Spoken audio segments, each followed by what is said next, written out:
Ողջույն սիրելի հայրենակիցներ, եթերում Նոյանտապանն է։ Եվ այժմ մենք զրուցելու ենք Հայաստանի ազատագրման համաշխարհային կազմակերպության համանախագահ պարոն Գագիկ Սարուխանյանի հետ։ Ողջույն, պարոն Սարուխանյան։ Շնորհակալ եմ, որ ընդունել եք հրավերը։ Ես եմ շնորհակալ հրավերին։ Իրանում պատերազմը սկսելուց հետո մենք առաջին անգամ ենք հանդիպում, չենք խոսել դեռ այդ մասին, այսօր կարծես թե 12-րդ օրն է։ Խոսելու ենք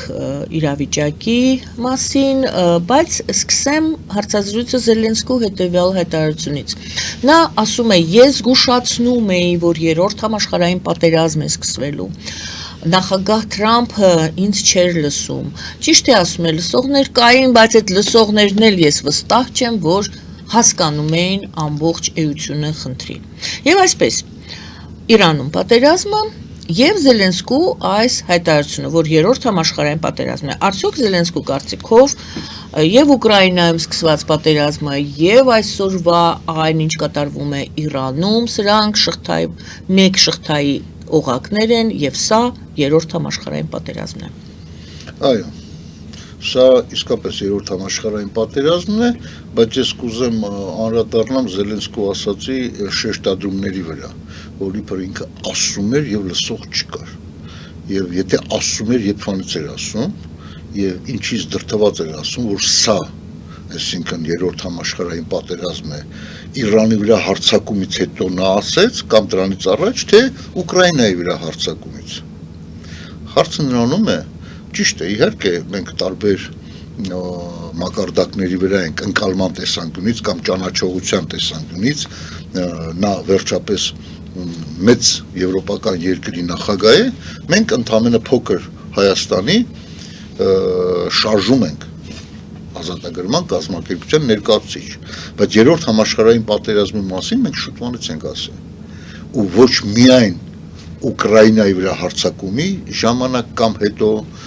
կամ Իրանի վրա հարձակումից, կամ դրանից հետո, կամ Վենեսուելայի վրա, այսինքն Մադուրոն արևանգելուց հետո, մենք ասում ենք այն ժամանակ, երբ որ աշխարհակարգը եւ մարդու իրավունքների սկզբունքները խախտվում էին Արցախում։ Այն ժամանակվանից, երբ որ Ռուսաստանը, Թուրքիան եւ Ադրբեջանը որոշեցին ցեղասպանություն իրականացնել։ Սենց անենք, նոր բառ մտցնենք քաղաքականության մեջ, հիբրիդային ցեղասպանություն։ Այսինքն, երբ որ ժամանակին մենք ունենք 1915 թվականի բիրտ յաթահանով սպանությունը եւ սովետական շրջանում Նախիջևանի սպիտակ ցեղասպանությունը, որովհետեւ տարիների շարունակությամբ ռայկոմի քարտուղարների ձեռքով կամած, այսինքն այս ընտանիքին նեղելով, հետո այս ամբողջական գյուղը նեղելով, կամ սովետական միության տարբեր միայն Նախիջևանում չի եղել նման վերաբերմունք։ Ես հիշում եմ, իմ տատիկս պատմում էր, Վրաստանի գյուղերից մեկն էր, որը հայկական էր, որ իրանք ասենք, ասում մենք ամսական պետքա, ասենք 30 կիլո պանիր մթերեինք պետությանը, որպես հարկ, տալիս ենք, բայց կողքի վրացական գյուղը պետքա մթերեր, ասենք 5 կիլո։ Այսինքն այդ տարբերությունները սովետական միության տարածքում միշտ եղել են։ Դա ես համեմատությունը բերեցի ուղղակի Վրաստանի հետ կապված, կարծես թե կապ չունի Նախճիվանի հետ, բայց նման հայերին ճնշելու քաղաքականություն եղել է Կովկասում։ Միշտ էլ եղել է։ Ես ուզում եմ ասեմ, որ այս ցեղասպանությունը Արցախի, սա արդեն կարելի է կոչել հիբրիդային, եւ զենքակիրառվել է, եւ պահիտակ կանգնացրել են, եւ խաբել են, որպես խաղապահ մտել են տարածք ռուսները, եւ ավանդական արցախցին հավատալով, ոչ միայն արցախցին, նաեւ հայ մարդը, որ Ռուսաստանը դաշնակից է, պետքա որ մեր կողմից լինի, բայց իրականում լրիվ հակառակն է։ Պարոն Սարուխանյան, դուք այս դեպքերը վերհիշում եք, որպեսզի ցույց տաք, որ երրորդ համաշխարհային պատերազմը Արցախից է սկսել։ Այո, իհարկե։ Որովհետև համաշխարհային պատերազմները երբ են սկսվում, երբ որ քիչ տեսակ ստաբիլ իրավիճակը, այսինքն երբ որ միջազգային օրենքը գործում է եւ պետությունների մեջ պայմանավորվածությունները գործում են եւ ինչ որ պետություններից մեկը այնն էլ գերհզոր պետություններից մեկը խախտում է այն երբ որ դա խախտում է փոքր երկիր այսինքն ուղղակի խախտեց իրան շատ շուտ կարող են սաստել շատ շուտ ընդամենը կամ մի հատ հեռախոսազանգով կամ ուղղակի եթե չի հասկանում այդ կոնտինգենտը մտցնում ու վերջանում է բայց Ռուսաստանի նման պետությունը երբ որ խախտում է այդ օրենքը դա ստացվում է եւ ասենք ձևակերպում է դա իր ուզած ձևակերպումներով ու ընդ որում շատ կարճ ժամանակահատվածում այսինքն մեկ այլ դեպքում այլ վայրում ինքը լրիվ հակառակն է խոսում այսինքն տեսեք Դոնբասում հա օրինակ Դոնբասում Դոնեցկ Լուգանսկ այդ մարզերում կամ Ղրիմը ինքը վերցրեց ասում է գրեց իր սահմանադրության մեջ ասում ես գրեցի բան եմ արել հանրաքվե եմ հասկացրել ընդ որում որ իրանք չէին ներկայացնում առանձին վերցրած ինչ որ ավտոնոմ մարզ ազգային պատկանելիությամբ ասենք որովհետեւ միավոր ներողություն դուք ուզում եք ասեք երրորդ համաշխարհային պատերազմը սկսել է միջազգային իրավունքի չգործելուց այո այսինքն դրանից դրդված ուժային այս կամ այն ազգին իր ուզած ձևով թելադրել այստեղ հիմա հարց այո դուք կապեցիք քանի որ մենք բազմիցս վերլուծաբանները եւ քաղաքական գործիչները կապում են այն ինչ սկսվեց Ուկրաինայում ասում են դրա սկիզբը 2020 թվականին դրվեց եթե 2020 թվականին միջազգային իրավունքը չգործեց մինչ այսօր դուք բարձրացնում եք Արցախահայության իրավունքի հարցը եւ ոչ միայն դուք բարձր մենք միացնում բարձրացնում ենք այդ հարցը դրանից հետո եղավ Ուկրաինա դրանից հետո հիմա Իրանն է ես ուզում եմ հասկանալ Թրամփը դա համարում է նույն Իրանում տեղի ունեցածը լոկալ խնդիր Արցախում տեղի ունեցածը լոկալ խնդիր դիտարկվում է որպես լոկալ խնդիրներ Զելենսկին ասում է ոչ այնինչ այսօր կատարվում է դա երրորդ համաշխարհային պատերազմն է հիմա ես ուզում եմ դուք ասեք համաձայն եք որ այդ բոլոր լոկալ խնդիրներ կոչվածները սրանք մեկ շղթայի բաղադրիչներ են որն է այդ շղթան այդ դեպքում եւ մի հարց էր ինչու Միացյալ Նահանգները ներքաշվեցին հիմա մենք տեսնում ենք ճիշտ է Թրամփը ցույց չի տալիս այդ իր տարակուսանքը բայց տեսնում ենք ոնց են Միացյալ Նահանգներում կամ եթե ես սխալ եմ դուք կասեք ոչ այդպես չէ դա ռոպագանդա է Միացյալ Նահանգները կարծես թե չէին սպասում այն ամենին ինչ տեղի ունենում այս 12-րդ օրը եւ այսպես որն է այդ շղթան եւ ինչպես եղավ որ Միացյալ Նահանգները ներքաշվեցին այդ պատերազմի մեջ դա իրենց պատերազմն է Միացյալ Նահանգների պատերազմն է այո ուրեմն նախ ես ուզում եմ ասեմ ասենց ռուսները հաճախ են օգտագործում մի հատ բառակապակցություն երբ որ ասում են ուժեղի իրավունքով հա մենք ուժեղ ենք ուրեմն մենք ճիշտ ենք դե Թրամփն էլ է դա այդպես ասում այսինքն անտրամաբանական կլիներ որ ասենք Ամերիկայի նման պետությունը նա ուժեղներից մեկը չի նա ամենաուժեղն է աշխարհում եւ անտրամաբանական կլեր եթե նա չհամարեր աշխարհում ցանկացած կետում ինչ-որ բան կատարվի ինքը չհամարեր որ իր իրավունքը կա խառնվելու գոնե կամ ինչ-որ եւ հիմա տեսեք մենք այդ լոկալ պատերազմները համարում ենք որ սա մի շղթա է լավ եւ այդ շղթան սկսվեց նորից եմ ասում հենց Արցախից երբ որ արցախցիների իրավունքները խախտվեցին Ստե մի փոքրիկ էլ ական կա հա ական երբ որ մենք ասում ենք արցախցիների հարցը սա ես դեմ եմ այդ բառակապակցությանը ինչի համար որովհետեւ քանի որ շատ շարքվե խոսացվե Արցախի մասին բան որպեսզի ընկալելի լինի մարդկանց համար դրա համար եմ այս պահին օգտագործում այդ բառակապակցությունը բայց իրականում դա հայկական հարց էր Արցախի հարց հասկացողությունը դա արհեստական ստեղծված հարց էր սովետական միության տարածքի ներքո KGB-ի իշխանության եւ նրա վերահսկողության ներքո ստեղծել էին Արցախի հարց որպեսզի սովետական միության շրջանակներում Ադրբեջանին եւ Հայաստանին պահեն սանձի մեջ։ Այսինքն դա հայերի հարցն է։ Դա հայկական հարց է։ Չէ որ Արցախի ոչ ինքնորոշման, ոչ առանձին վերցրած պետության հարձակման շնորհիվ հայտնվե բան, այլ սա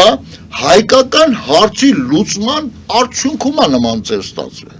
Մենք իրավունք չունենք առանձին վերցնենք վաղը մյուս օր ասենք սա Նախճիվանի հարցն է, սա Ղարսի հարցն է,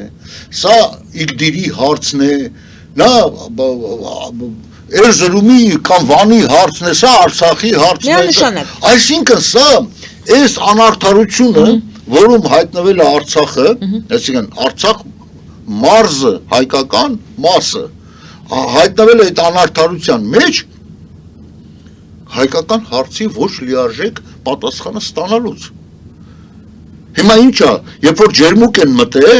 հիմա մենք էլ առանձին նոր ալիք բարձրացնենք, ասենք Վայոց ձորի առանձին հարց։ Դու տեսեք, այսինքն այդ տարանջատումը Արցախի եւ Հայաստանի մտցրին մեր ուղեղների մեջ, ոչ թե միայն թղթի վրա, այլ նաեւ ուղեղների մեջ։ Մենք բոլոր եւ այդ ռուսական կայսրության այս մոտեցումները, այս նարատիվները, որ վերևից իջնում էին եւ շատ ու շատ ծպտյալ գործակալներ եւ բացահայտ գործակալներ անջատում էին Արցախը Հայաստանից, դա հենց ընդհանուր մի ծրագիր էր։ Եվ այս անարդարությունից է, որ երկրորդ համաշխարհային, առաջի, երկրորդ համաշխարհային պատերազմից հետո այս չլուծված մնաց հայկական հարցը եւ երրորդ փուլում այս նոր գալացող Արցախյան հարցի բարձրացման նորից եմ կրկնում Արցախյան, որ մատչելի լինի հասկա։ Եվ կրկին անգամ անարդարացի լուծումը սկիզբ դրեց երրորդ համաշխարհային։ Կրկին անարդարացի։ Այսինքն չքննարկվեց այ ախպեր ջան, այդ ոնց է Կոսովոյին կարելի է անջատվել, Սլովակիային կարելի է անջատվել, ժամանակին Նորվեգիան, Շվեդիայից անջատվեցին, շատ հանգիստ, չեն ուզում։ Մեծ Բրիտանիայում շոտլանդացիները 2 կամ 1% տարբերությամբ չանջատվեցին, այսինքն շատ նորմալ, ինչ անենք։ Այսինքն դրանց բոլորին կարելի է, բայց որտեղ գերիշխանությունը ռուսական կայսրությանը այնտեղ չի կարելի, ոնց գծել է, մի հատ էշ նստել է մատիտը ոնց ուզեցել է, այդպես գծել է։ Դա պետք է չլուծվի։ Եթե դժվար չի վերադառնանք այնուամենայնիվ այդ տրամաբանությանը երրորդ համաշխարհային պատերազմին, եթե դուք համաձայնում եք Զելենսկու հետ, ավելին դուք ասում եք մենք ավելի շուտ էինք այդ մասին խոսում, ես նորից հետ բերեմ եւ հարց նորից տամ։ Սա ում պատերազմն է։ Արդյոք սա Ռուսաստանի եւ Իրանի ստեղծած պատերազմն է, որտեղ ներքաշեցին Իսրայելին եւ Միացյալ Նահանգներին, թակարդը ընկան երկուսն էլ, թե սա Միացյալ Նահանգների պատերազմն է, սա ում պատերազմն է, եթե սկսել եք առանձին վերցրած պետության պատերազմ չի, կամ առանձին վերցրած երկու դաշնակցի 3-4 այլ դաշնակիցների դեմ չի։ Չնայած դա վերաճում է, դա պետք է արդեն երևացող մասն է։ Երբ որ այդ երևացող մասը գոյություն չուներ, ինչքան դուք հիշում եք, ես միշտ ասել եմ, սա քաղաքակրթական պատերազմ է։ Այսօր դուք տեսեք դաշնակիցները ովքեր են իրար։ Ռուսաստան, Բելարուս, Իրան, Թուրքիա, Ադրբեջան, Հյուսիսային Կորեա, Վենեսուելա, Կուբա, Չինաստան, այսինքն խումբ պետություններ, որտեղ տոտալիտար ռեժիմն է, բռնատիրական տոտալիտար, ավտորիտար ռեժիմներն են գործում, որ յուրաքանչյուր պետության մեջ 20, 30, 40 տարով դինաստիաներով նստած են իշխանության։ Եվ դրանից բխած նաև կառավարման ձևերն է տարածվում մարդկանց վրա, այսինքն իրանց կենսակերպի վրա, իրանց ապրելակերպի վրա, իրանց մտածողության վրա, այսինքն կարելի է գողանալ, ինչի՞ չէ, եթե չեն տեսնում։ Այսինքն դա արտահայտվում է մարդկանց դաստիարակության վրա։ Եվ մյուս կողմը քաղաքակիրթ աշխարհն է։ Եկեք sense, որպեսզի շատ չբորբոքվեն ապոնենտները, այնտեղ էլ կան թերություններ։ Որտեղ քաղաքակիրթ աշխարհում շատ թերություններ կան, բայց այդտեղ խնդիրը վեկտորն է։ Երբ որ ասենք այդ նման երկրներում, այսինքն զարգացած երկրներ, լավ անունը դնենք զարգացած, ինչ որ մի կոռուպցիոն երևույթ է տեղի ունենում, բռնվում եւ դատվում են։ Բայց Հայաստանի տարածքում, կոնկրետ Հայաստանի եմ ասում, որտեղ որ մարդ չլինի, մարդիկ հասկանան, մենք էլ էինք այդ բռնատիրական ռեժիմի ցանցի ներքո, բայց ինքնուրույն չէինք մասնակից որպես, այլ բռնատիրական ռեժիմի կույրաղիկ, ռուսական պետության կույրաղիկ, կամ իր վասալը, կամ իր սատելիտը։ Հիմա ես հարց եմ տալի, քաղաքակիրթ աշխարհում երբ որ մեկին բռնում են, օրինակ տեսեք Բերլուսկոնիի նման տղային, որ Իտալիայի վարչապետ էր, հարկերի թերի մուսման համար, ոչ թե Ալան Թալանի, տեսեք Ալան Թալանի մասին չի խոսքը, այդ թերի հարկերի մուսման գնաց 2-3 տարի ծերանոցում հավաքարար էր աշխատում, սանիտար, այսինքն մարդկանց կրտանքներ թափում, պետությունը ասում դուք պատկերացնում եք Տաշիր Սամոյին, Ծառուկյան Գագիկին, Լֆիկ Սամոյին, որ նման աշխատանքների բան, իրանք շատ մաքուր են աշխատել, անհնար է, ինչի համար, որովհետև մենք այս համակարգում ենք, որովհետև մեր մոտ, երբ որ մի թերություն կամ հանցանք է տեղի ունենում, դա անգամ կարելի է ասել, որ հանցանքել չի, ընդամենը չէ գրված օրենքներով, գրեթե բոլոր մի քիչ թե շատ քթածակով, ասենք ասենք, աչքաբաց տղան գիտեր, դատարանում ասենք մի տարի քաղելը ինչ արժի։ Բոլոր գիտեին բոլորը թե բանակից ազատելն ինչ արժի, կամ մի տարի հետ գցելն ինչ արժի։ Դրանք կոռուպցիոն կամ կոռուպցիոն չէ, լուրջ հանցագործություններ են։ Կարող եք մեկ օրինակ բերել, որ այդ հոդվածներով ինչ-որ մեկը դատվել է, այս ամբողջ իրաց կյանքի ընթացքում հիշում են մի դեպք։ Այս սա է տարբերությունը, երբ որ մենք ասում ենք քաղաքակիրթ աշխարհ եւ տոտալիտար ռեժիմում այդ երևույթները արդեն դարել են որպես կանոն, որպես նորմալ երևույթ, դա մարդը փող ունի, բապտի փողը տա, ուղղակի դա օրենքի մեջ գրանցված չի։ Բայց չգրված օրենքի մեջ գիտեն ինչ արժի։ Չգրված օրենքի մեջ գիտեին, որ խախտումի համար, ասենք, ոստիկանը կանոնացնում է ինչքան պետք է տայր։ Չգրված օրենքներով գիտեի հիվանդանոց ընկար բժշկի ջեբը ինչքան պիտի դնեիր։ Բոլորը կար։ Դե հիմա փորձեք այդ լավ տղեկը, այդ լավ որ այդ փողերը ստե բաժանելու, գիտեին տամոժնիկին ինչքան պետք է ինչ ապրանքի մար, իր գները ոնց է, բոլորը գիտեն։ Բայց այդ լավ տղեկը թող մի հատ այն Ամերիկայի Միացյալ Նահանգներ, ու մի հատ ոստիկանի, ոչ թե փողը ցույց տային, ուղղակի բերանացի արտահայտեին, որ քեզ ինչքան փող տան։ Ինքը կփդեր բերտերում։ Մի հատ է քիթ բենի կպարկասը այդ կփռեին ասֆալտին, ոնց որ Նիկոլն ասում։ Սա է տարբերությունը։ Սա է, թող, տեսեք, բանի ժամանակ են Օբամայի հորոխբորը ոստիկանները բռնել, տարել են ոստիկանություն դատել են։ Իրան վատ պայելում է։ Ձևական, կամ մեկը, որ որևէ Հայաստանի նախագահի հոպարին կամ քրոջ տղուն, աղբոր տղուն, գոնե ձևական դատել, կա նախադեպ ունեք, չունեք։ Բայց այնինչ, իրանք որ քայլում են, քայլող հանցագործություն էին իրանք, ոչ թե պարբերաբար հանցագործություն էին անում, այլ հանցագործություն կերպարը հենց այդ իրաց ազգականներն են, բոլորի։ Լավ, ուրեմն եկեք Այս սա է խնդիրը, երբ որ ես մանրամասն նկարագրեցի քաղաքակիրթ աշխարհի, եւ դրա համար այսօր պատերազմը այդ երկու աշխարհակարգի միջև է։ Այդ երկու աշխարհակարգի եւ այն մարդիկ ովքեր Բայց ներողություն եմ խնդրում փակագծերում Չինաստանում նույն այդ կոռուպցիայի համար մարդիկ շատ խիստ պատիժ են ստանում։ Մի րոպե Ուրեմն այդ կոռուպցիայի համար իրանք կարող են անգամ գնդակահարել։ Բայց դուք գիտեք որ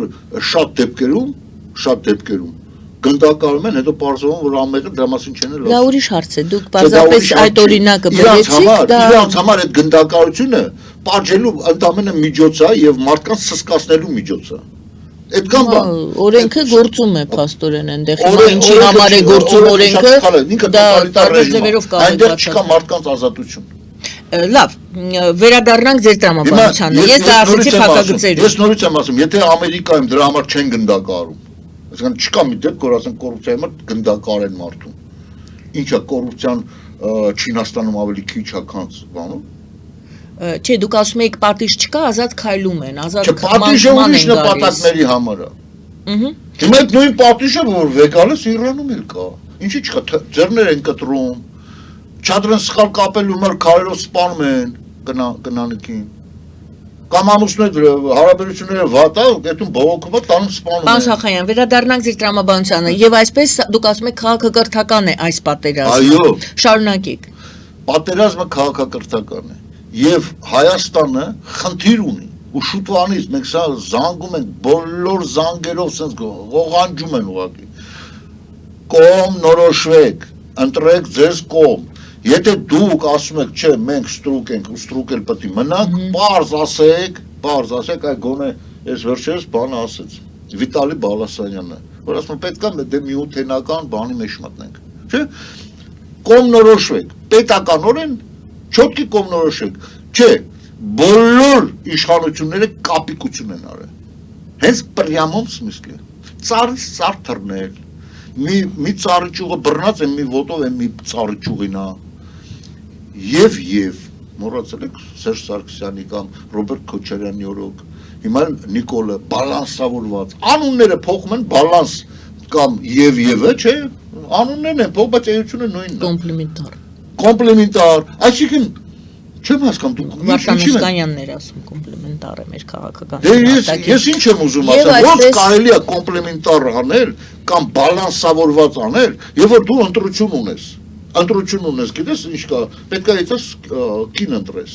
մեկը բարոյական կերպար է այն մեկն էլ դուրս ընկած փողոցայինի մեկն է չէ կոմպլեմենտար ձևով հələ որոշում ինչ կոմպլեմենտար է դու որոշես բարոյականությունը որը ավելի շատ լավ իր սխալներով հանդերձ այսինքն արտաքին քաղաքականությունը բարոյական սկզբունքների ինքի վրա դնել քո ազգի համար հետագա զարգացման համար մարդը պարզ Վիտալի Բալասյանն ասում է մենք պետքա քաղաքականության մեջ բարոյականություն կա իհարկե բարոյականությունը լսեք ես մի բան գիտեմ որ անբարոյականությունը սկսվում է ցանկացած ոլորտում ու միայն քաղաքականության մասին չի խոսքը Եթե մարդը ինքը անբարոյական է, ինչին կպավ այդ ոլորտը դառնում անբարոյական։ Ուղղակի քաղաքականության մեջ անբարոյականությունը շատ շուտ երևում է։ Այսինքն պարզ է, քանի որ հրապարակային գործունեությունն է։ Եկեք sense, ոստիկանությունը շատ բարոյական է։ Ոստիկանությունը բարոյական է։ Փիլիսոփայական բաների մեջ։ Փիլիսոփայական չէ, ոստիկանությունը ոտից գլուխ անբարոյականություն է։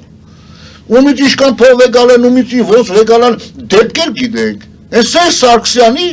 աղբորտը դեն, Սաշիկի տղեն, քանի հատ միլիցիա է։ Որ է դա միլիցիայի բարոյականությունը։ Որ ասեն կներեք պարոն նախագահը քինչեք, բայց արդեն սա չափերն անցնում է։ Արել են մի բան չէ։ Դա է բարոյական ոստիկանությունը։ Անբարոյականությունը սկսվում է այնտեղ, եթե այդ գործով զբաղվում է անբարոյական մարդը։ Վերցնենք առևտուրը։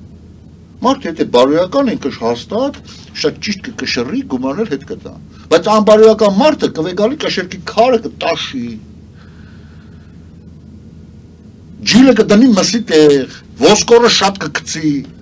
Դա անբարոյականություն, եթե այդ մարդը զբաղվեր ոստիկանը լավ, նույն բանը դեր անելու։ Եվ նույն բանը քաղաքականության մեջ։ Հիմա դուք ուզում եք էլի նորից հետ գանք այնուամենայնիվ մեր թեմային։ Դուք ուզում եք ասեք բարոյականության, եթե ասում եք քաղաքակրթական է այս պատերազմը եւ բերում եք այդ բարոյական եւ ոչ բարոյականի ուրեմն տարբերությունները, դուք ուզում եք ասեք հանուն բարոյականության է այս պատերազմը։ Այսինքն այո, ասում եք այո, հանուն բարոյականության է այս պատերազմը եւ ոչ միայն շարունակեք հանուն մարդու իրավունքների եւ անբարոյական մարդը չի կարա մարդու իրավունք պաշտպանել այսինքն մարդու մենք տեսանք անբարոյական Կրեմլի գործողությունը երբ որ մի ամբողջ ազգ ցեղասպանության ենթարկվեց դա միջազգային իրավունքի խախտում էր Բայց ինչ էր ահա հիմա դրա համար հարցնում եմ ումն է այս պատերազմը միջազգային իրավունքը խախտողինն է այս պատերազմը թե միջազգային իրավունքի վերականգնողն է պատերազմում որ վերականգնի փորձենք հասկանալ անբարոյական սենց ասենք անբարոյական տոտալիտար ռեժիմի ներկայացուցիչները ագրեսիվ սկսել են գործողություն ամբողջ մոլորակով որոնք են դրանք օրինակ Մադուրոն վերցնենք առանձին վերցրած հատվածը այդ բռնատիրական ռեժիմների առանձին վերցրած մի Մադուրոն լավ եմ անում ես պետք է թույն եմ ամերիկան տարեկան այսքան տոննա նարկոտիկ պետք է ուղարկեմ իմ աշխատողների միջոցով էլ համոզեմ, խափեմ, այս անեմ, այն անեմ, պիրամիդա ունեն, էլի։ Պետք է այս մարդկանց այրան մեջ է ես լցեմ բան, նարկոտիկ։ Գերոին, կակային, ինձան, պետք է լցեմ։ Եթե հիշում եք, Ամերիկայի նախագահն ասեց, որ այս մարդը թշնամություն անում է, պատերազմը հայտարարել է։ Իրա բերած նարկոտիկի միջոցով տարին միայն 300,000 ամերիկացիա զոհվում։ Մենք չենք ասում 300,000-ը օգտագործում են։ Շատ են օգտագործում, բայց դրանցից 300,000-ը զոհվում են, նա սպանում է իմաց, նա պատերազմը հայտարարել։ Այսինքն կամ նա ի վիճակի չի կանգնացնել իրանց նարկոկարտելները, կամ ինքն է անում։ Փաստորեն հետախուզությունը ցույց տվեց, որ ինքը եւ իր կինը այս ամբողջ նարկոկոնտերների, ես ասենք կարտելների հեղինակն են ու վերահսկողը։ Իրանի դեպքում ինչ աշխատեց, ինչ Եվ տեսեք, ես համեմատություն անեմ Մեքսիկայի համար։ Այս վերջերս մենք տեսանք, որ Մեքսիկան պայքարում է դրանց դեմ, անգամ այդ կարտելները դուրս էին եկել զենքով իշխանության դեմ, չէ, այսինքն եթե ես համոզված եմ Մադուրոն նմանատիպ գործողություններ աներ, որ գիտեք ինչ կա, մենք դեմ ենք դրա դեմ, ուզում ենք պայքարենք, բայց գիտեք ինչ կա, չենք ուժերը անհավասար են, հարց կհնչեր, ինչով օգնենք ձեզ, հա, այսինքն չարիքի, անբարոյական, տոտալիտար ռեժիմների ներկայացուցիչ էր, որ ինքն էլ այդ մարդն է։ Եվ նույն ձև, հիմա փոխադրվում ենք Իրանին։ Ամեն մեկը, ասում են, каждый с ума сходит по-своему, չէ՞։ Ամեն մեկը ինքն իր ձևով է գժվում։ Հիմա այս մարդու մեջ էլ անուղակի, ուղղակի Իսրայել անունը չի գրված, բայց իր սահմանադրության մեջ արտացված է, որ ասենք շղթան գնում ես, տենում ես, արտացված է, որ Իսրայել պետություն չպետք է գործություն ունենա։ Այդ մարդը երեք տերորիստական կազմակերպություն է ֆինանսավորում։ Կատ մինիմում 3, ես 3-ի անունը տալիս եմ այն դեպքում, երբ որ կոնկրետ Իսրայելի դեմ են։ Խոսիտները, Հարավում, հա, Խեզբոլան եւ Խամասը։ Երեքները պարբերաբար ռմբակոծում են Իսրայելը։ Հիմա ինչ է ստացվում, այսինքն որպեսի խաղաղությունը լի եւ Ամերիկան ու Իսրայելը չհարցակվեն Իրանի վրա ու չասեն այդ ինչի խեղճ ու կրակ Իրանի վրա հարձակվեցիր։ Այսինքն ինչ է պետք անել։ Ընդամենը ինքնա ոչինչ անել։ Ասել լավ, թե որ այս մարդը գրել է իր սահմանադրության մեջ, որ ես չպետք է գոյություն, թե որ գրել է արդեն։ Այդտեղ կործանվեմ, հա։ Այսինքն ես ուզում եմ դա պատկերացնեմ։ Իսրայելը ոչ իմ աղբերն է, ոչ ես ուզում եմ ճշմարտությանը հասնեմ, հələ տենամ։ Այս մարդները Իրանն էլ այդ ձևի է գժված։ Իր տոտալիտար ռեժիմի մարդկանց իրավունքների խախտումով, բանով։ Հիմա մենք ում կողմն ենք ուզում լինենք։ Հիմա Ալիևն էլ է նույն բանն ասում, բայց Ալիևը շատ կոկված է։ Մարդը անունը դնում է Արևմտյան Հայաստան, անունը դնում է կամաց Ադրբեջան, հազար ներողություն, կամաց ականջների սող են կանում, էլի, քիչ, որը նման բան կա, բայց մյուս կողմից ինքը ուզում է երևա արևմուտքի դեմ, որ ինքը արևմտյան երկիր է։ Հեսա շուտով նայ, կնոջն էլ արելա փոխնախագահ, ինչի հիմար։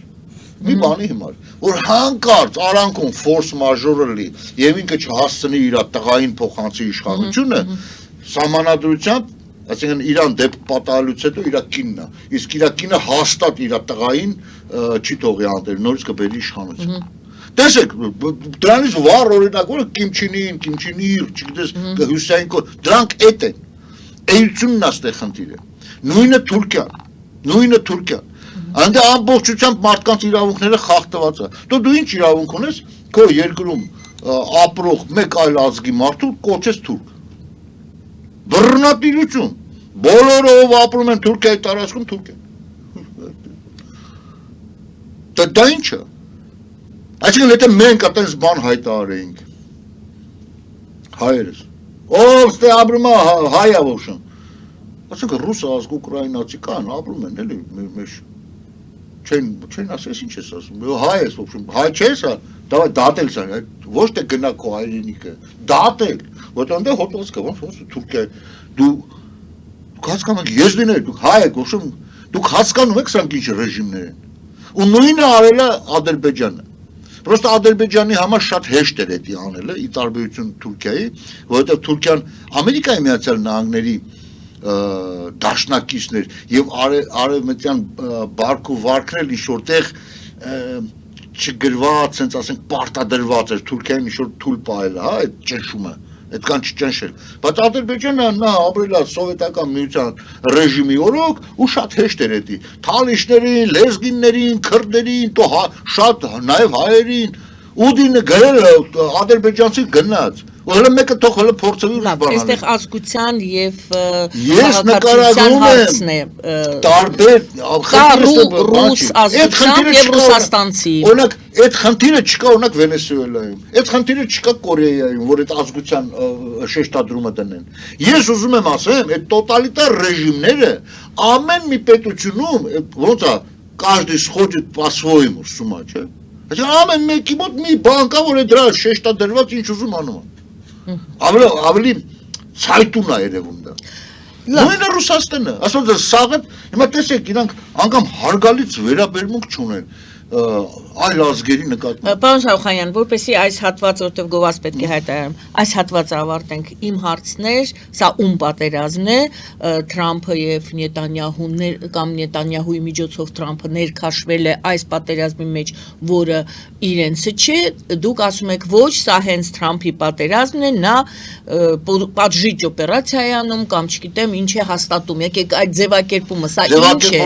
ում պատերազմն է։ Սա մեր բոլորիս պատերազմն է եւ մենք կոնկրետ հայերից տեսանկյունից պետքա կողմ ընտրենք քաղաքակիրթ աշխարհի բարեկեցիկ դեպի մարդու իրավունքներ գնացող կամ մարդու իրավունքները խախտող պետությունները որ պայքարում են դեպի դրանց գնանք թե տոտալիտար ռեժիմների կողմը գնանք դա մեր խնդիրը է բայց որ պատերազմը այդ երկու աշխարհի մեջ է դա միանշանակ է ու այստեղ մենակ Թրամփի ու Նետանյահուի պատերազմը չեն այլ բոլոր իրենց քաղաքակիրթ համարող մարդկանց պատերազմը այդտեղ ես հարց եմ տալու եվրոպական երկրները այդ դեպքում ինչ դիրքորոշում ունեն, բայց դա գովազից հետո։ Պարզապես սիրելի հայրենակիցներ եւ պարոն Շարուխանյան, նոր ես նայեցի, տեսա վերջին լուրը այս պահի դրությամբ Թեհրանում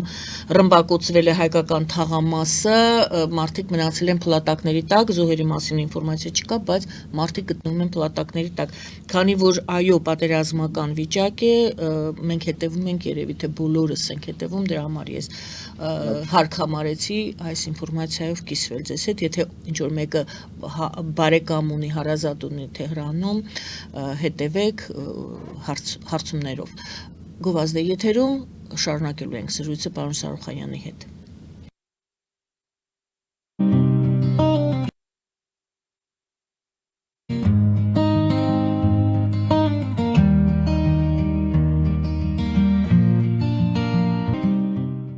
Ֆելիչե ժամանակակից ատամնաբուժական կլինիկա։ Այստեղ հարմարավետությունն ու խնամքն առաջնային են։ Այստեղ կիրառվում են ատամնաբուժական ամենաժամանակակից տեխնոլոգիաներ, ճշգրիտ ախտորոշում, արդյունավետ բուժում, նուրբ փորձառություն եւ անհատական մոտեցում։ Սկսած սովորական մանրուքներից մինչև առաջադեմ ընթացակարգեր, այստեղ դուք գտնվում եք բարձր որակավորում ունեցող եւ փորձառու ատամնաբուժական մասնագետների ձեռքերում։ Մեր բարեկամական եւ հյուրընկալ անձնակազմն այստեղ է յուրաքանչյուր այցը հաճելի դարձնելու համար։ Ֆելիչե,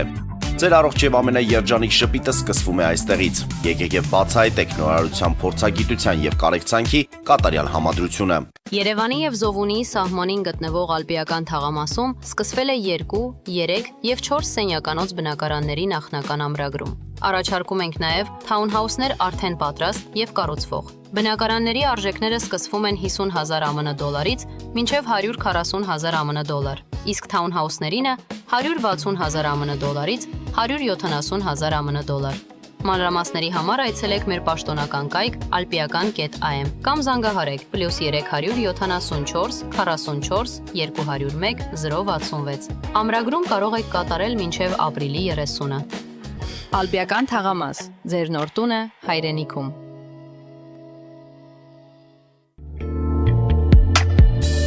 Երևան փոստը Գրանադայի ուզում, տեղեկացնում է։ Դրամական փոխանցումներ 1%-ով։ Օդանավով 1 փաունդը 2.99։ Նավով ուղարկեք 1 արկղ, երկրորդ արկղը անվճար։ Ավտոմեքենաների փոխադրում անհավատալի արժեքներով։ ինչպես նաև կահույք եւ մեծ չափի բեռների փոխադրում։ Jackpot հագուստի խանութը երկրորդ մասնաճյուղն է բացել Գլենդելի սրտում, որտեղ կարող եք ձեռք բերել եվրոպական եւ ամերիկյան ընտիր հագուստեղեն, կոշկեղեն, աքսեսուարներ, պայուսակներ ամենահարմար արժեքներով։ Նաև կարող եք ցանկացած ապրանք պատվիրել եւ ձեռք բերել կարճ ժամանակում։ Jackpot-ի Գլենդելի հասցեն է 1135 North Pacific Avenue, հեռախոս 818 813 2252։ Jackpot հագուստի լավագույն կենտրոնը Գլենդելում։ 60-ից ավելի ճանաչված եվրոպական բրենդների ինքնատիպ, չկրկնվող եւ մատչելի ընտրանին Fortuna Home and Country House խանութ սրահում։ Նորաոճ սպասք եւ կահույք հորեկա բնագավառի համար, տեքստիլ, տնտեսական ապրանքներ, ամեն ինչ գեղեցիկ կյանքի համար։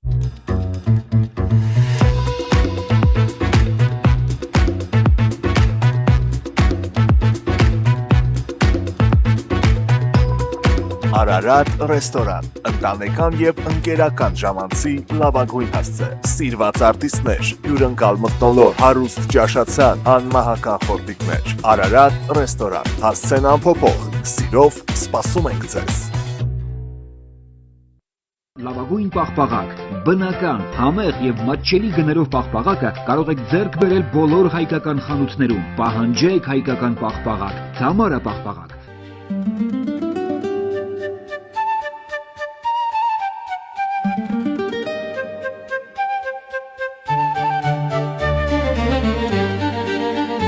Նոյան տապան տպարան,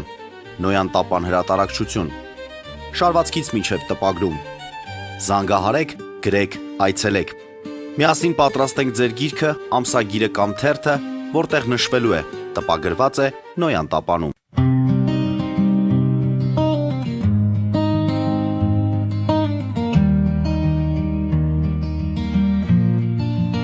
Սիրելի հայրենակիցներ, հիշեցնեմ, որ մենք զրուցում ենք պարոն Գագիկ Սարուխանյանի հետ, Հայաստանի ազատագրման համաշխարհային կազմակերպության համահիմնադիր։ Եվ այսպես, պարոն Սարուխանյան, դուք ասում եք, սա քաղաքակրթական պատերազմ է, լոկալ պատերազմ չէ, համաձայն եք, մենք առաջին հատվածում մեջ բերեցինք Զելենսկու վերջի հայտարարությունը, որ նա ասեց, երրորդ համաշխարհային պատերազմն է սա, եւ դուք ասեք, սա քաղաքակիրթ աշխարհի պատերազմն է, ոչ քաղաքակիրթ աշխարհի բռնատիրական ռեժիմների դեմ։ Ահա, եւ այստեղ ես հարց բարձրացրեցի, սա Միացյալ Նահանգների պատերազմն է, թե ոչ, եւ եվրոպական երկրները ինչպես են դիրքավորվել, դրսևորում իրենց այս պատերազմի Շատ բարի, հարտադրումը շատ տեղին է, ինչի համար, որ իսկապես մարդիկ ուզում են իմանան, թե Եվրոպայի դիրքորոշումը ոնց է, եվրոպական երկրների։ Բայց դե իրականում, այսինքն ով տեղյակ է process-ներից եւ հետեւում է, տեսնում է, որ Եվրոպան այդքան էլ հեռու մնացած չի այս process-ներից։ Ընդամենը ես մի փոքր ոչ այնքան լավ երանգներով եմ ուզում բնորոշեմ այսօրվա Եվրոպան, ինչի համար։ Որտեղ են կան չէ, ասենց ասացված կա, ասում է յուղից արդեն չգիտի ինչ անի, որ յուղը շատ է մի տեղին է գցում։ Իսկ եվրոպացիքեն աստիճանի են հաբրգել, իրանց այո, տոլերանտության, որ բոլոր իրանց պարտք են, որտեղ սաղ աշխարհը, որտեղ ինչ փախստական կա, սաղ են գալի։ Այսինքն ինքը արդեն հաբրգել է։ Արա դե հալա մեր կոպեկ տվեք թող սա էլ յոլա այդ, հետո նորից նավերով են գալի, լոդկեքով են եթում միգրանտների թեմաներ հա, գալիս են, դա ոչինչ տվեք, իրենք բարի են, որտեղ հարուստ են։ Եվ հարուստ են, բայց դրա հետ միասին նաև բարի են։ Այսինքն կարող է լինի հարուստ եւ շատ դաժան, օրինակ մենք տեսնում ենք Պուտինին։ Ամենահարուստ մարդն է երևի մոլորակի, բայց էլի քիչ է։ Դա սպանեք, խեղդեք արա, ոնց է այնտեղ հանքեր կարա, ոնց է իմը չլինի։ Դուք մարդը եւ պետությունը ինչու եք անում մարդը։ Շատ, որովհետեւ նայած ով է վերարտադրվում իշխանությունը, այդ պետության այդ տարածքում տոտալիտար ռեժիմում, օրինակ ասենք, եթե Հիտլերը հաղթեր, հաջորդ իր գալացով իրանից բետար գազանային այդ կամերաները ավելի շատ կառուցել, որովհետեւ այդ հողի վրա է ինքը եկել, այսինքն այդ արժե համակարգով է ինքը եկել, նույնն էլ բոլշևիկները, Սիբիր, մորթել, սպանել, փրթել, սանց գնդակահարել, այսինքն իրանք այդ արժեհամակարգով են եկել եւ բնականաբար հենց այդ արժեհամակարգի մեջից պետքա Պուտինը ծներ։ Ես ինչի համար եմ, եւ Պուտինից հետո հաջորդ Պուտինն ա լինելու, երրորդ Պուտինը, չորրորդ, այսինքն ազգանունս թե կապ չունի։ Այսինքն դա այդ արժեհամակարգն է։ Ես ինչի համար եմ ասում հարուստ, բայց բարի, որովհետեւ ընդ արդեն Գիտլերից հետո Եվրոպայում ասենք կոտրեցին այդ ամեն ինչը։ Այսինքն վայրենի մոտեցումները կոտրված է։ Այսինքն դա մարդկային փոխհարաբերություններն են ավելի շատ գերիշխում։ Եվ դրանից դրթված իրանք ոնց որ իներտ էին դառել։ Դուք պատկերացնում եք մի մարդ, որը առավոտը խաշա կերեց, երեկը խորոված, իրիկունն էլ խաշլամեն, երկու բաժակ է խմելա, աշկերը փակվում է, քունը տանում է, գալի ասում են Այ Սակո, այ Պողոս կամ ես իմ այ գորմամիշ, հել, արա, հել, ընդ հայատում իրար են մորտում, այ ինչ այլ, հելը քները աշկերն ամ տրորում, չի ուզում Այդ Եվրոպան եք դուք նկատում։ Այո, ինքը հաբրգած, յուղոտած, պարկած զիվանին, կերած, խմած, Եվրոպան հել, արա պատերազմը, արա դրա թարգեկը լավ է, ով է կրվում, բա Ուկրաինան, ընդ Ուկրաինացի, արա դե լավ, ինչ ուզում է, բասած, ինքը յուղոտած է։ Եվրոպան Ուկրաինայի հետ չի, Ուկրաինայի Բա այդ եմ ասում, իրա մոտ այս իներցիայի, այդ իրա յուղոտությունից, այդ իներցիայի տակ ասենք ընկած, այդ դանդաղորդությունը, չուզենա համակերպի, որ երրորդ համաշխարհայինը սկսվել է, դա լավ երևի տոտալ մի ինչ-որ բնույթի պատերազմ է, տեղանքային, լոկալ, այ։ Հիմա տեսեք, այդ Եվրոպայի կերպարը դա է, եւ Ամերիկան իդեմս Տրամպի չափալախ է տալի, արա զարդն է այդ տղա, լավ գոնե հələ չես կարող միանգամից բան անես, 5% հա են բանը հնա իրանց ՆԱՏՕ-ի անդամակցության բան, գոնե մի քիչ գումարը շատացում, նոնք էլ մի քանիսը կան, արա դա լավ ես ինչ է, ինքը չի հələ Եվրոպան հետ է, այսինքն իր ուղեղով Հիմա սկսել են հասկանալ, որ արա այս երրորդ համաշխարհայինն է։ Իսկ հետո քեզ ասեմ, որ Պուտինը Ուկրաինայից հետո չպետք է ասի, գիտեք ինչ կա։ Ֆինլանդիան ռուսական կայսրության կազմում եղել է ժամանակին, եւ որտեղ ռուսի սապոգը եղել է երբևիցե, դա Ռուսաստանն է։ Եվ ինչի պետք է, ասենք Լեհաստանը նորից չլի ռուսական կայսրության մեջ, կամ Չեխիան, ուսես գնա։ Հիմա որ այդ կանը կերավ պրծավ ընդ տակն ինչ ամնը։ Մեկ Ֆրանսիա, մեկ Բելգիա Դե Գերմանիան իրանց եղել է, որտեղ ռուսի սապոգն դա եղել է։ Ձեր ասելիքը որն է, որտեղ է այս պատերազմում Եվրոպան ինքնակազմակերպվելու է, վերջո, որը մենք պրոցես արդեն տեսնում ենք ինքնակազմակերպման, շատ լավ էլ զինում է Ուկրաինային եւ դոզաները քիչ շատացնելով հասնելու է մակարդակի, որ վերջապես ինքն էլ արդեն սկսի զորակոչերը, իրանց յուրաքանչյուր, օրինակ ում է պետք Շվեյցարիայի այդ բանակը, որ շատ հզոր կազմակերպվածության, ասենք, բան ունի, կառուցվածք, որ մեկ օրում ինքը կարող ասենք մոտ 2 միլիոն բանակ ձևավորի, բայց դա սա թղթի վրա է դա։ Պարոն Սախոյան, այս օրերին Փաշինյանը Փարիզում է բոլորս գիտենք եւ Մակրոնի հետ է հանդիպել, նրանք ելի նորից քննարկել են եւ հայ-ֆրանսիական հարաբերությունները եւ Հայաստան-Եվրոմիություն փոխհարաբերությունները, եվրոպական երկրներ։ Դուք էլ հիմա ասում եք, որ Հայաստանը պետք է կողմնորոշվի այս պատերազմում, որ կողմի հետ է։ Եվ այսպես որ կողմի հետ է պետք է լինի ըստ ձեզ Հայաստանը։ Հայաստանը պետք է լինի Եվրոմիության անդամ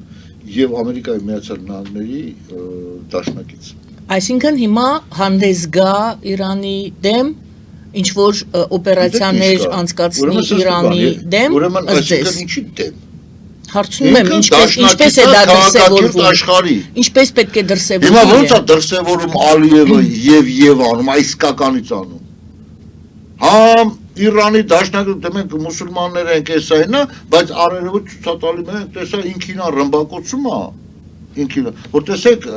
Իրանը բան շախետներ ուղարկեց, այն էլ ինչ է շախետները, զապիսները նայում ես, կարող է, ասում եմ, թույլի կեսիմ ինչ էր, նա շախետները ինչ է զորել։ Այսինքն ինչ քաղաքականություն վարեց Ալիևը, ձեզ։ Ալիևը մինչև հիմա այդ եւ-ը պահպանում է, ու այդ եւ-ի շնորհիվ էր, քանի կար ինքը Ռուսաստանի ամենը մոտիկ ընկերներ, որովհետեւ այդ Ռուսաստանի այդ մոտիկության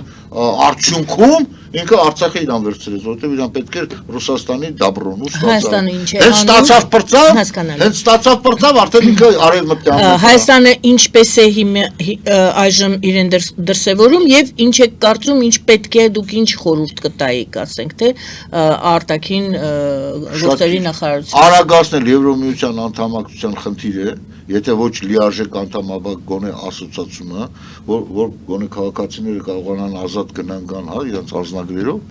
Ամերիկայի հետ շատ արագ սերտաճման ցանկացած այլ փաստաթղթեր, բացի Տրամփի, այսինքն այդ ճանապարհից այլ լծակներ, ինչքան արագ այդքան լավ, որ ասենք Ամերիկան արդեն նաև ոչ թե միայն ռազմավարական դաշնակից, այլ նաև իր բիզնեսի տեսանկյունից ինքը գոնե հստակ գիտես ու կպաշտպանի։ Շատ արագ պետքա դա արվի։ Մենք ժամանակին սա ասել ենք, Հայաստանի իշխանության այսօրվա պահվածքը ոչ մի պահվածք էլ չի։ Ուղղակի են ազատ ծովի մեջ, ոչ էլ բան ունի են արագաստը բացել, ասենք քամին որ իրան փշեց, իրան տանում են։ Այսինքն ինքը ինքնուրույն թիակ չունի, որ գոնե ես էլ մի քիչ օգնեմ դեպի այս կողմը, ինքը ոչ բան չունի։ Ով Պուտինը կանչում ասում այդտեղը, հենց այդ շտարիստել են։ Հենց այս ստորագրի 911-ը։ Զինադատարի երակոմ բան։ Հենց շուտ արա ստորագրում է։ Հետո Տրամփը կանչում ասում ես հենց ստորագրի ընդել է ստորագրում։ Հիմա մեկ ուրիշը կանչի ասես ստորագրի։ Ինքը ասում մենակ ես մնամ, որտեղ ինքը շատ լավ ընկալել է, որ Պուտինը օգտագործելուց հետո գլուխնուտում է կամ գցում է բերտերը կամ ես ինչ անում։ Ինքը շատ լավ է ընկալել է։ Դրա համար ինքը չգիտի ինչ է, ինքը իր գոնե իր կաշին փրկելու համար գոնե տրամադրված է դեպի արևմուտք, գոնե, բայց էլ վախեր ունի, որովհետև իր ամբողջ ուղղությունով իրանք ռուսական գործակալներ են։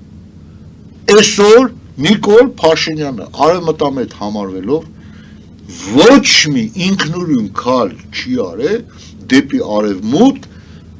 Հայաստանի ուղղությունը ասենք մի քայլ առաջ գցելու համար։ Ինքը անձամբ ոչ մի բան չի արել։ Ինչ էլ արվել է արևմուտքի ստիպելով, արևմուտքի կողմից դրդմամբ կամ ստեի գործիչները, արևմտամետ գործիչները իդեմս նաև մեր կազմակերպը բազմաթիվ անգամ արևմտյան իշխանությունների հետ կապեր պաշտպանելով եւ գոնե ինչ-որ նախանշել թե ինչա պետք անել, ես պարզ ասում եմ, Նիկոլ Փաշինյանին, որ վզից բռնեցին ասին արիստես, որովհետև արևմուտքը սովորակ գիտեք ինչ ձև աշխատել, ասում է հանրությունը, հասարակությունը պետք է ինքը հասունանա, ինքը ուզենա գա, որ մենք էլ տենանք, հələ կընդունենք թե չէ։ Այ եղբայր, եթե սպասես Նիկոլ Փաշինյանը պետք է հասունանա կամ այս հասարակությունը 500 տարի կանցնի։ 500 տարի հետո Հայաստան կլինի թե չէ, չգիտենք։ Հիմա Փաշինյանը թե հասարակությունը, մենք Վրաստանի օրինակ ունենք հասարակության։ Ես ձեզ ասեմ, այդ առումով Վրաստանի հասարակությունը ավելի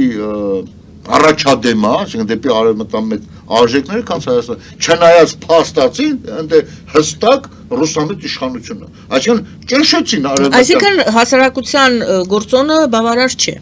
Հա, որովհետև դու հələ հանդիսանում ես այս տարածաշրջանի, ասենք, ռուսական կույրաղիկ։ Հիմա գանք ընտրություններին քիչ ժամանակ է մնում, բայց եկանք։ Դուք ասում եք, որ ես ճիշտ եմ հասկանում, եթե ոչ, դուք ուրեմն ավելի հստակ եք ձևակերպում։ Փաշինյանը ինքը ռուսամետ քաղաքականություն է վարում, կամ հոգով սրտով։ Անկապական, ասենց ասենք, ինքը ռուսներն են իրան բերել իշխանության։ Լավ։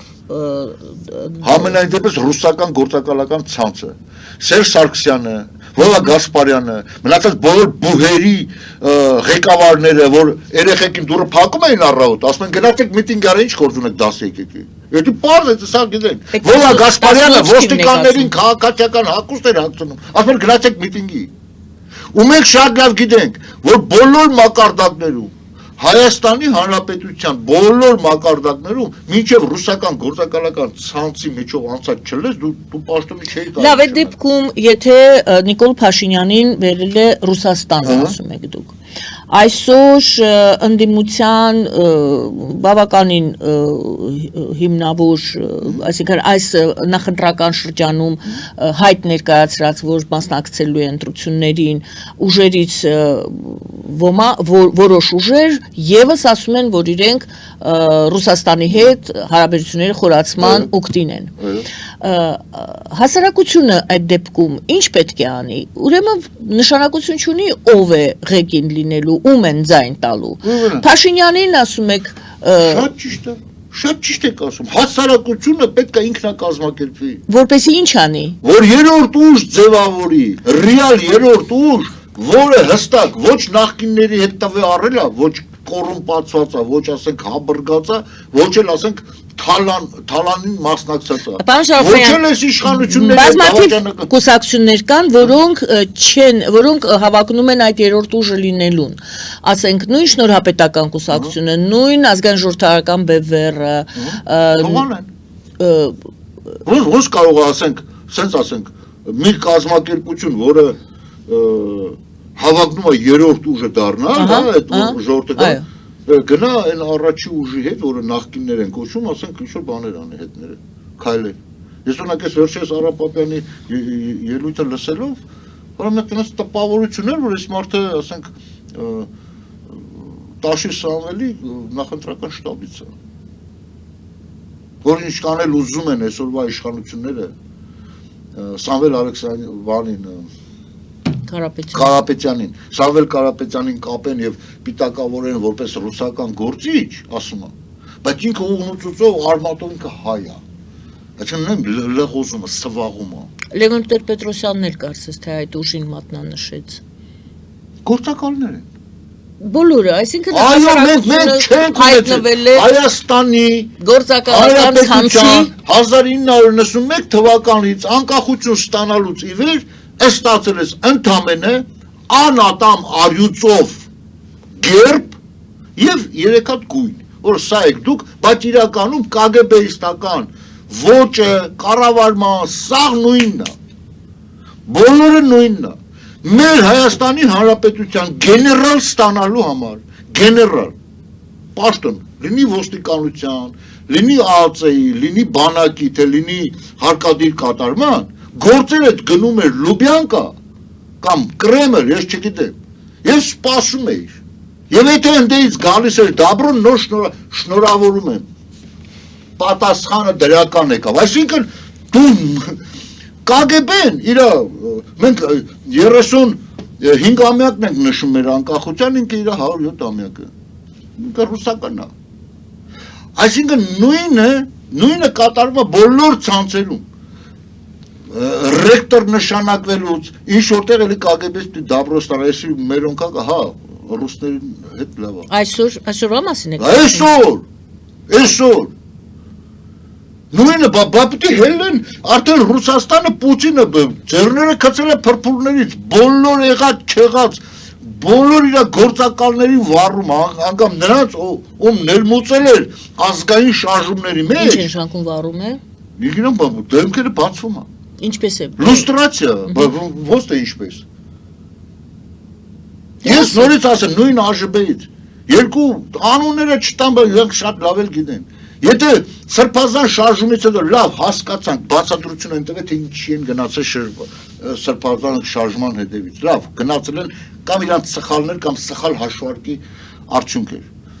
Լավ եկան, երկու մարդ հարցազրույց են տալի, ու նայեք ինչ են ասում։ Ասում եմ, որոշ մարդկանց համար պայքարը դարել է, ասում եմ, իրանց հիմնական նպատակը, պայքարում են ընդամենը պայքարելու համար։ Բա ինչ պիտի անես։ Բա ինչ պիտի անես այդ մեկ։ Երկրորդը, վատ կլինի,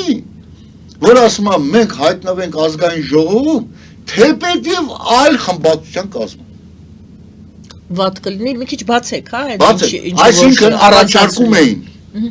ազգային ժողովրդավարական բևեռի մի քանի հոգի, թեկուս եւ այլ ուժի ներքո մտնեն ազգային ժողով, այդ այլ ուժը սրբազան շարժումն է։ Այսինքն տեսեք, ես սա դուք ուզում եք ասեք, ես չեմ ասում ազգային ժողովրդավարական բևեռը բոլորն էլ չէ, անշուշտ չէ, բայց այնտեղ կան մարդիկ, որ կատիլ ենթագիտակցությունները շեղում են։ Կամ մինչև դու հələ չինքնորոշվես, թե դու քո ուզածն ինչ է։ Մենք ժամանակին ասում ենք պետքա ինքնապաշտպանական ջոկատներ ստեղծենք ըստ տարածքների, ոչ թե ըստ ջոկատների, թե ով ինչ ջոկատից է, մեկը մասիվից, մեկը իշխմիածինից, ձևավորվել արդեն, այն վաղտը տենց է եղել։ ասում ենք քաղաք պաշտպանության ինստիտուտը զարգացնենք տեղում բան Ուկրաինայում նոր էր սկսվել բան ասում մենք պետք է ունենանք դա մենք պետք է ունենանք ուդարի խմբեր որը կհամախմբի թե հներին թե նորերին կամ հների մեջից են բավականին մաքուր գոնե մնացածների այն մասը այն սանդղակը որ ասում է պետք է գծվի ում ձեռքերը արունոտ չի եւ նրանց էլ ներգրավել չէ իրանք հերատես չեն ինչ է խոսում հա ինչի մասին է խոսքը ամեն ինչը մերժում է այդ երկու երրորդը վեկալենք Գուրգեն Սիմոնյանն ես չեմ ուզում շատ քննադատեմ որովհետեւ ինքը նոր մարդ է քաղաքականության մեջ եւ չի հասցրել շատ սխալներ գործել դրամա չէ բայց նարատիվները որ ես նայում եմ սկզբի ժամանակ 2 տարի առաջ ինչ էր խոսում ինչքան զգուշավոր եւ ես վերջի հարցազրույցները նայում եմ ասում եմ երևի ինքը մեր կազմակերպության անդամ է եղել դուրս է եկել նույն նարատիվները խոսում է հիմա ես ինչի այդ մարդուն վանեմ բայց դրա մեջ ինչ վատ բան չէ թե մարդը դա մարդ ասում այդպես է մտածում ինչի ասեմ չէ դու կեղծ ես լավ խոսումը շատ լավ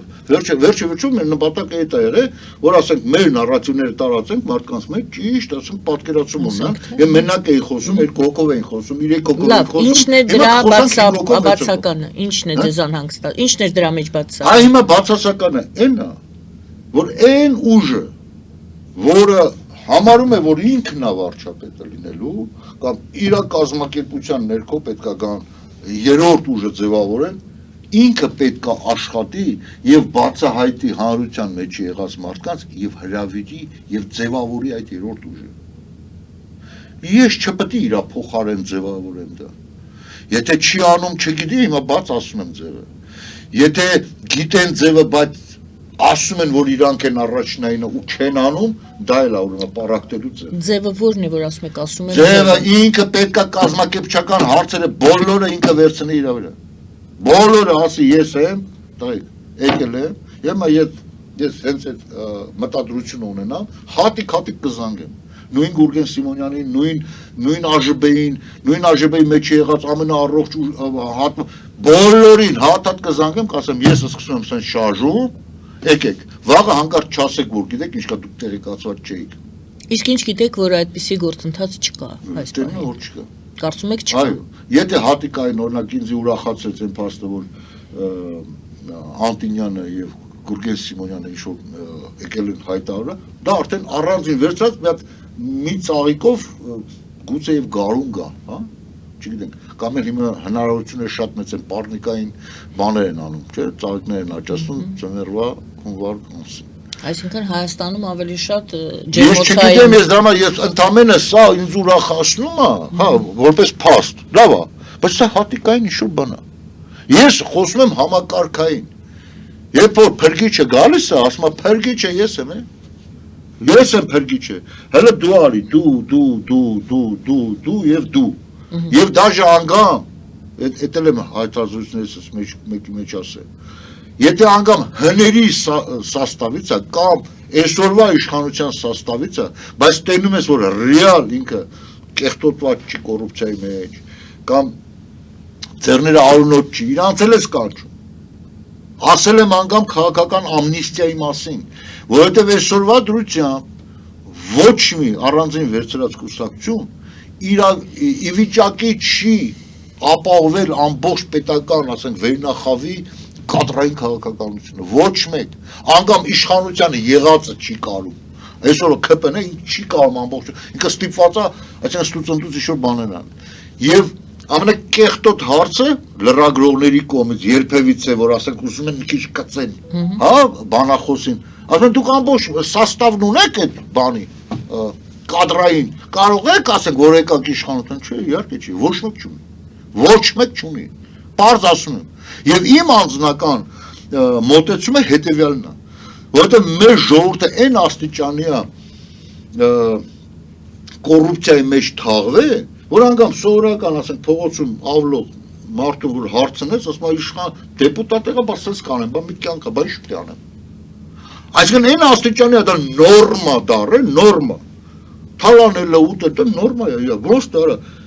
Որ դու եղար ինչ է, հորեղբորը տղու համար չես անելուն է։ Այսինքն մարդիկ ուղղությամբ են փչացած։ Դրա համար ես ասում եմ շատ պատասխանատու պաշտոններին ես օրինակ կուզեի, որ արտասահմանի արժեհամակարգը ունեցող, այսինքն նորմալ երկրներից հրավիրվեինք մասնագետներ։ Նույն հարկայինում, նույն բանում մաքսայինում, թեկուզ նաև նույն տեղական ինքնակառավարման մարմիններում, առողջապահությունում, սոցիալական ոլորտում, նաև անպայման բանակում։ Ես կուզեի օրինակ ունենայի Ամերիկայից մի քանի գեներալ գենշտաբում, ինչու՞ չէ։ Եվ իրանց ցենկով, իրանց արժեհամակարգով, իրանց պատերազմների վարելու հնարավորություններով եւ փորձով այս սա է պետք, որպեսզի մեր հանրությունն էլ կամաց ինտեգրվելով այդ process-ների մեջներից մաքուրները, երիտասարդները, որը գոնե դրսում են սովորել, ոչ թե անցել են KGB-ի մաղի միջոցով։ Դուք գիտեք, չէ՞ ասենք պաշտպանության նախարարությունից որ ուղարկում էին, ասենք ակադեմիա Ռուսաստան սովորելու, ընդ չէին նայում գրագետ չի, ազգը սիրող չի, հա խոսքի վրա սա ազգը սիրում են, խոսքի վրա, բայց իրականում իրանց պետք էր հելու հնազանդ, այնքան որ ասենք փողը տային անցնեին, կանյակը տային քննությունները ստանային, եւ ամենակարևորը ընդ առանձին գծովետում էր Ռուսաստանի նկատմամբ քո վերաբերմունքը ախպերներ ենք մենք պարտադիր է դա։ Այսինքն այս արժեհամակարգը ձևավորված Հայաստանում ես հիմա շատ կոպիտ եմ արտահայտվում գուցե կարող է մարդիկ նեղանան ասեն վայ մեր ազգը այո ձեր ազգը հենց այդ է ձեր ազգը մեր ազգը իմ ազգը այն 5000-ի հիմար հերթ կայնողեր գլուխ էին գողում իմ ներկայությամբ ես ասում անդել գնացի փող ստաց անդել հարիվները չջոգի այ հարիվ իրան պետք չի որ դու իրան ձեն տաս ինքը մեկը կենտրոնական ընտրական հանձնաժողովը ինչ թիվ պետք է կգրի իրան պետք է քեզ նման 5000-ի հիմար մեռնողի հիմար ստեղծեին նախադեպ որ դունել ես թալանջի որ դունել ես համահանցակից որովհետև այդ 5000 վերցնողը կյանքում չէր հելլի այդ ասել իա սուտ եք ասում թե այդ թվերը չէր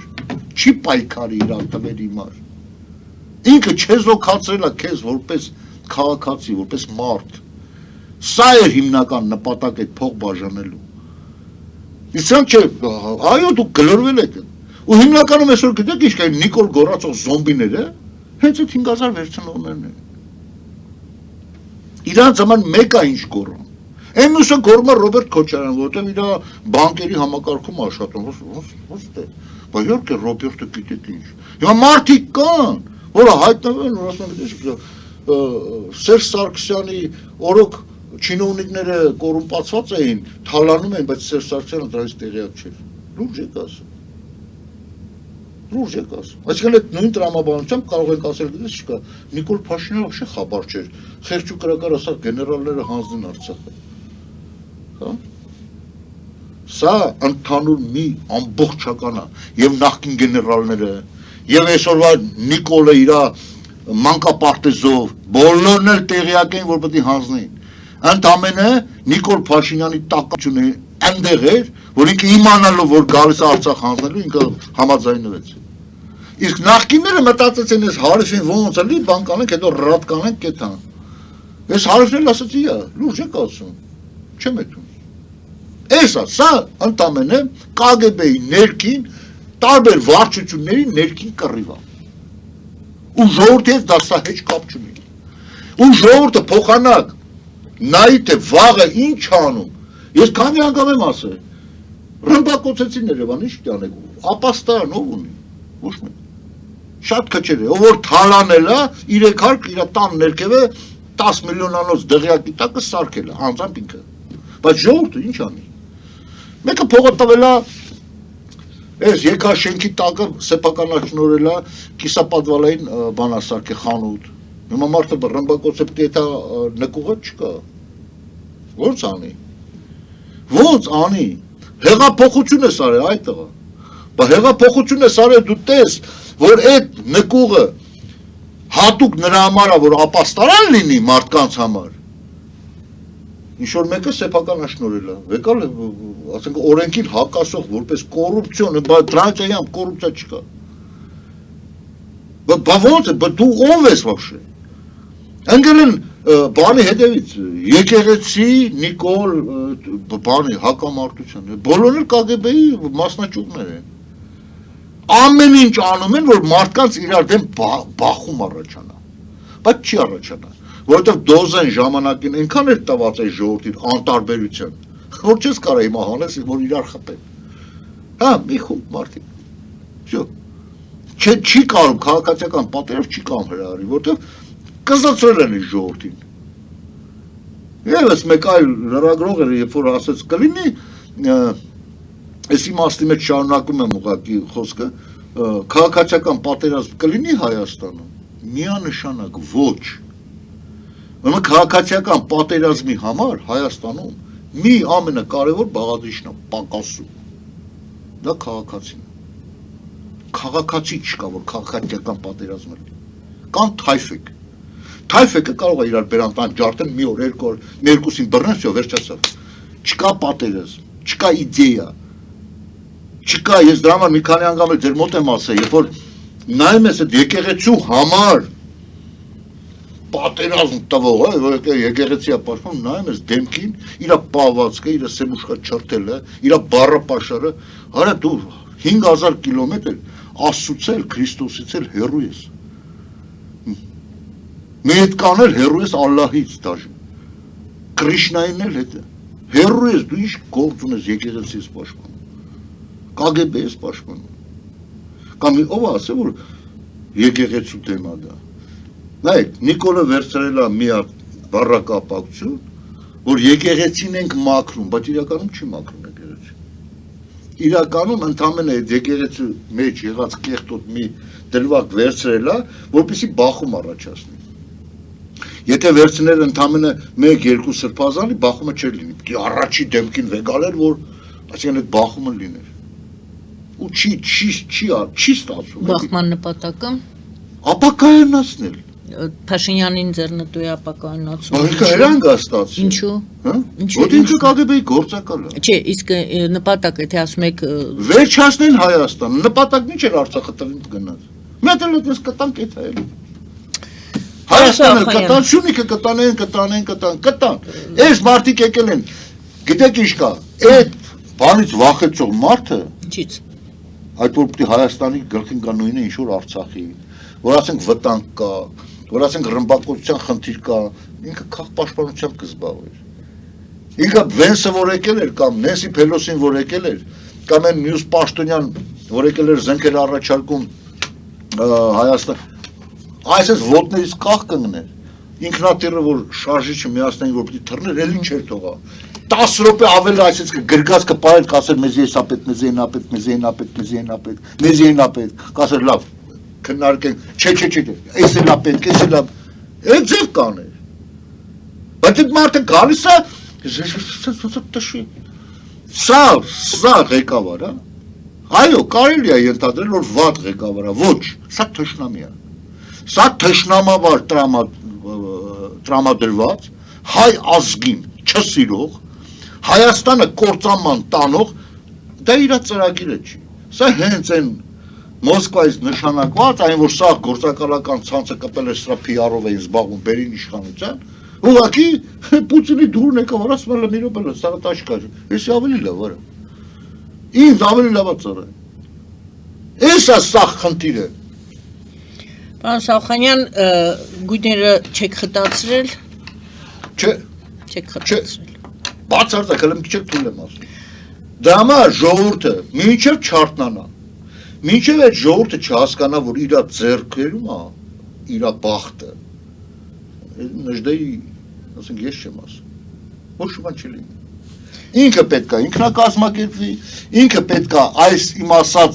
դերը, այնով որ ինքը ասում է, որ ես եմ լիդերը լինելու,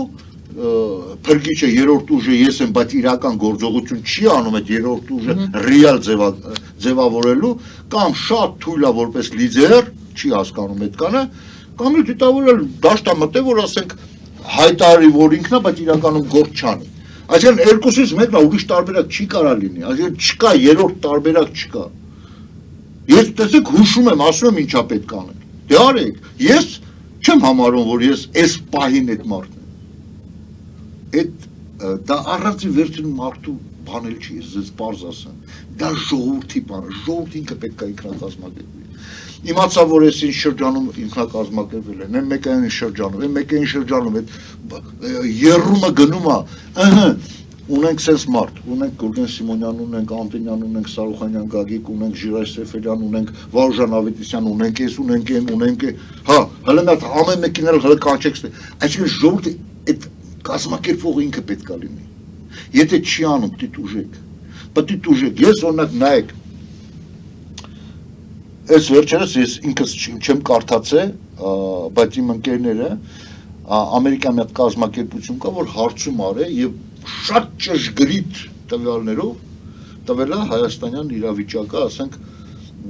մարդկանց մտածելակերպը, դեպի ուր գնան, դեպի ինչ անեն, սարսափելի տվյալներ կա, դուք գիտեք, որ մեծամասնությունը մինչև այսօր էլ ոնց որ Արցախին փրկեցին ռուսները, այդպես էլ համարում են, որ էլի ռուսը պիտի փրկի Հայաստանը։ Հիմա սա ամերիկացին Ես ուղղակի չեմ ուզում հիասթափացնել, որ տոկոսը բերեմ արևմտյան մեծ տրամադրված հայության, ասենք, շատ ցածր է, ես պարզ ասեմ, չեմ ուզում ուղղակի բերում, հետարքրեք, բացեք ինտերնետը կգտնեք։ Հիմա ամերիկացի, արա անունը ինչ դնի, որ կսկու են, արա ես դուք, ես էր Իրանը մոլայակա, մոլեկա, ու հələ վաղը որ Իրանը գասի, մի հատ չադրայել դուք հակեք հələ արա, շուտ արեք ու կհակնեք։ Ես էր Ռուսաստան, ես էլ դուք արար, վաբշեր ռատներըտ քաշեք։ Դուք պատկերացրեք, ինչ աստիճանի այս կետը ամերիկացիներին պետք է, որ այդ կանից հետո էլի պահում են։ Սա են հիմնական իմ թեզն է։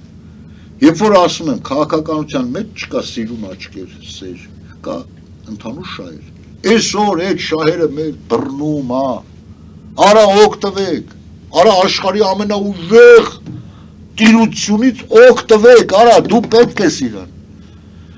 Նիկոլա ամեն ինչ անում, որ այդ պետքականությունը չլինի։ Պարոն Սախոնյան, այստեղ